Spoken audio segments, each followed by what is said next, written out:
Right breaking చూస్తున్నాం. టాలీవుడ్ యువ hero Nikhil Siddharth నటిస్తున్న తాజా చిత్రం ది ఇండియన్ హౌస్ షూటింగ్లో నిన్న అపశృతి చోటు చేసుకుంది. హైదరాబాద్ శివార్లోని శంషాబాద్ సమీపంలో జరుగుతున్న ఈ మూవీ చిత్రీకరణలో భాగంగా ఏర్పాటు చేసిన ఒక భారీ వాటర్ ట్యాంక్ ఒక్కసారిగా కుప్పకూలిపోవడంతో పలువురు సాంకేతిక సిబ్బంది గాయపడ్డారు.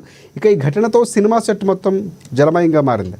ఈ ప్రమాదంలో ఒక అసిస్టెంట్ కెమెరాకు తీవ్ర గాయాలయ్యాయని, మరికొంతమంది సిబ్బంది కూడా గాయపడినట్లు సమాచారం అందుతోంది. ఇక గాయపడిన వారిని వెంటనే సమీపంలోని ఆసుపత్రికి తరలించి చికిత్సను అందిస్తున్నారు.